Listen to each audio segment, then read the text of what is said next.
Hello YouTube, my name is Carrie and welcome to my YouTube channel called The Bookworm That Vlogs. I shall be reviewing, obviously, books. As you can see, my bookshelf over there, you know, all neat and tidy. So this introduction to this channel, I decided to do top 5 favourite books because, you know, this is a book blog, so I thought, you know, that probably should be done. So number 10 is Far From the Madding Crowd by Thomas Hardy. I studied it for GCSE and I watched the film adaptation, not the new one. The new one looks awful. I mean, at the time I hated it obviously because you had to study it for an exam. But as you get older, you sort of start to learn to appreciate, you know, what you studied and you start to learn to love it. At least that might be me. I might just be very weird and I definitely am. Very weird. Number 9 is obviously the Harry Potter series by J.K. Rowling. I love the side book, Tales of Beedle the Bard. Love that book. Obviously, very mainstream. Sort of everyone loves it. I think it does have its flaws per se, and I don't really like this whole factor with J.K. Rowling always bringing out new pieces of information like how to pronounce Voldemort. Like, come on J.K., you were on the set of Harry Potter. You could have just said at any point, sorry guys, you're just wrong. But obviously Harry Potter will always be close to my heart for the rest of my days. Number 8 is Phantom of the Opera by Gaston Leroux. I am a huge musical theatre fan and I seriously loved Phantom of the Opera for a very long time, but once you start sort of digging into it, you know, there are some huge flaws, but for some reason it's one of those things where you know it's horrifically flawed, but you just kind of like it anyway. Also, I love the representation of Christine Daae a lot better in the book. She just seems a lot more three-dimensional than just a girl who cries about on stage moaning about her life. Other people may think differently. People might think Christine Daae is this huge feminist icon.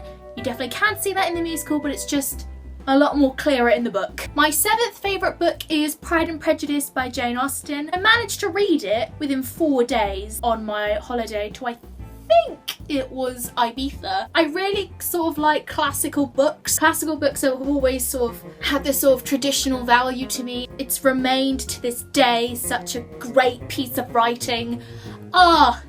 I just love it. Number 6 is All I Know Now by Carrie Hope Fletcher. I am addicted to YouTube and Carrie Hope Fletcher was one of the first blogs which I followed. I feel like this book was sort of one I wished I had when I was in my early teens. I admit I was a very annoying teenager to everyone else, so I think if I had this book at the time, would have been a lot more helpful for my social life. Those people who are in their early teens, I really recommend you buy it because it's so helpful for your life and I can definitely relate to it.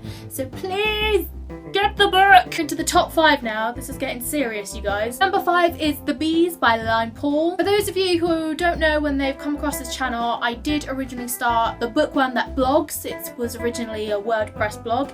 If you want to read my review of that, you can. I'll put the link in the description below of all the books that I have mentioned. I hated bees. Every time they came around at a family barbecue, I'd be running inside, locking myself in my room, just staring at the outdoor table, waiting for these bees to go away. When I read this book, it actually made me sympathise for them. I just loved the sort of brutality of it. It really surprised me by how brutal it was. And in general, it was just a really amazing story and I think it can be very inspiring about motherhood. Yeah. It's a good book. Number 4 is The Daring Escape of Beatrice and Peabody. Now, I bought this book a few years ago when my family went to Tenerife. And I remember at the airport, I was bored and I had some spare money. So I went into the airport's Waterstones and I bought Ever After, which I still haven't read yet, which is a bit disappointing, and The Daring Escape of Beatrice and Peabody. It's about this girl who has a huge diamond scar on her face and everyone sort of looks down on her, and she works at this carnival, this road trip carnival. It's a very moving book and I really recommend it to everyone who sort of struggles with those similar themes.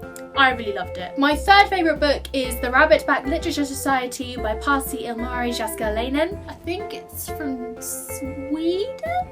No, I should do my research before I do this sort of thing. Really quite haunting book. I thought it'd be one of those, oh, it's a thriller, but I'm not exactly going to be that thrilled. Oh my god, I was on the edge of my seat the entire time I was reading this book. When you get to the end, you're just sort of but I want to know more. Please tell me more. And also, when I reviewed this book for my blog, I actually ended up talking to the author, Pasi Ilmari Jaskalainen, and he told me all the secrets. And I'm not allowed to tell you because, you know, shh. Number 2 is The Winter Ghost by Kate Moss. No, it's not written by that model that had a drug addiction, I think.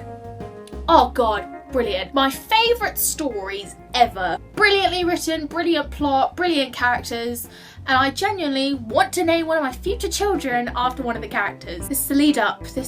You've heard all the previous 9 books that I've so loved and adored, but we're on to number 1. Number 1 is A Little in Love by Susan Fletcher. It's about Eponine's story during Les Mis. I think Carrie Hope Fletcher was reading it at the time and she brought it up on her blog or something, and so I was like, oh, interesting. It's not the best story on the planet, I think, but it's just one of those things that sort of touched you emotionally, and now I look to Les Mis very differently. You just always, during this book, you want to give Eponine a huge cuddle. It's one of those things where you don't really want to recommend it to people because you want it to be sort of your own little treasure in your heart. So go read it, but at the same time, don't tell me you've read it. And those are my top 10 favourite books. I'm currently reading this book, and I shall see you next review. Goodbye, everyone. Goodbye, one and all.